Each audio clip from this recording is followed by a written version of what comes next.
우리가 얻은 구원을 생명이라는 관점에서 이야기를 해보면 우리는 구원받았다, 새 생명을 얻었다 그렇게 말하죠.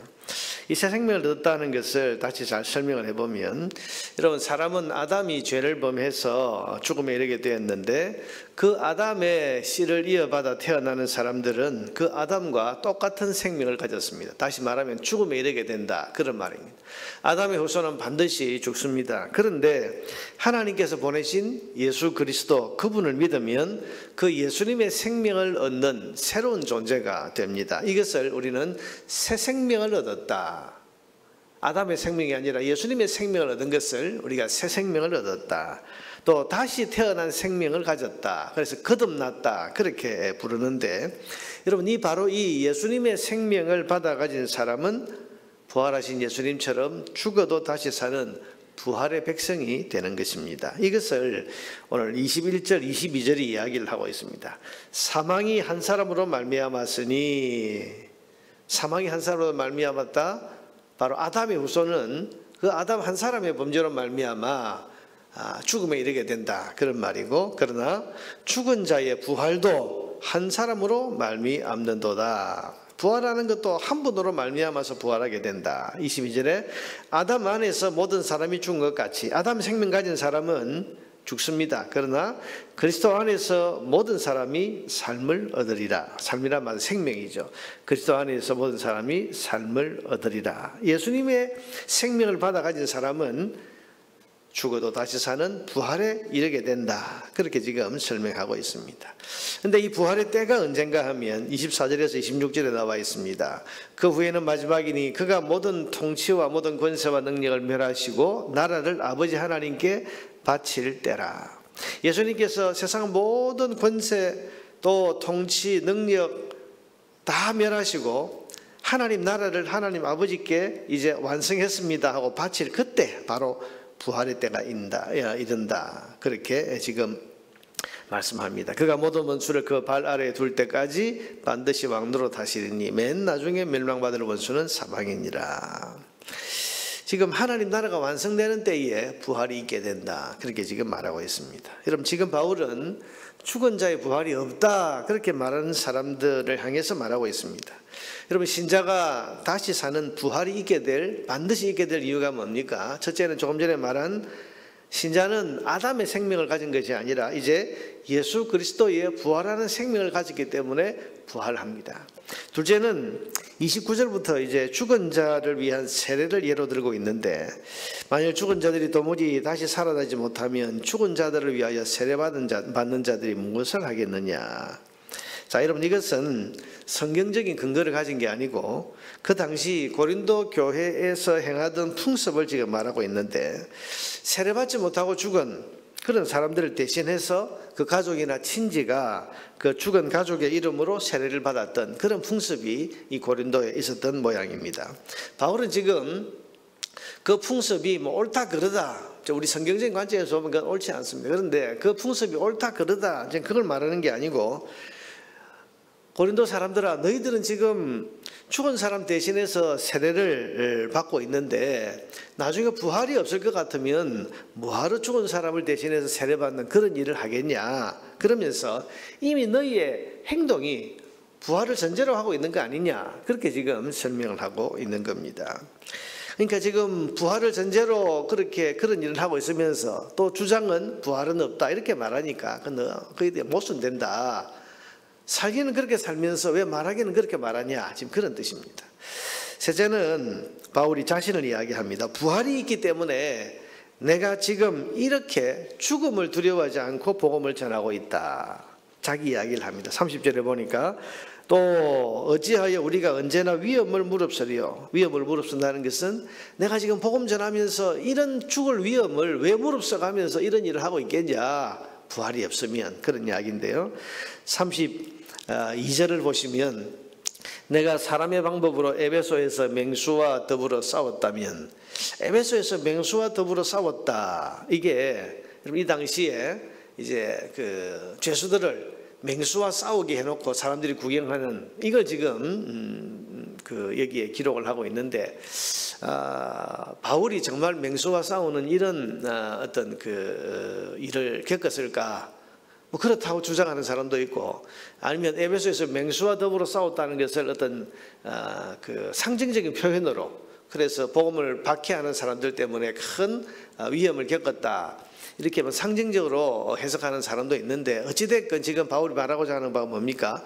내가 지금 목숨 걸고 복음 전하다가 맹수와 싸우는 것 같은 이런 일을 내가 겪고 있는데 내게 무슨 유익이 있으리요? 그러면서 내가 만약에 부활이 없다면 내가 지금 목숨 걸고 복음 전하는 이 위험을 감수하는 거, 내가 왜 이런 일을 하겠냐? 지금 그 말을 하고 있는 겁니다. 다시 말하면 바울은 부활에 대한 믿음이 있기 때문에 죽어도 괜찮다, 복음 전하다가 내가 죽어도 괜찮다, 부활이 있으니까 이 담대함을 가지고 지금 복음을 전하고 있다, 그 말을 하고 있습니다. 그리고 32절 뒷부분에 보니까 죽은 자가 다시 살아나지 못한다면, 부활이 없다면 내일 죽을 터이니 먹고 마시자 하리라. 만약에 부활이 없으면 기왕 죽어서 없어질 거 실컷 살아있는 동안 먹고 마시고 놀자, 이러면서 흥청망청 살지 않겠냐.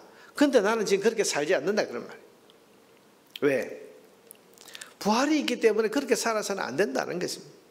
33절에 보니까 속지 말라, 악한 동무들은 선한 행실을 더럽히나니. 그러니까 지금 부활을 믿지 않는 사람들은 선한 행실을 더럽히는 그런 죄를 짓고 있는데, 34절에 깨어 의를 행하고 죄를 짓지 말라.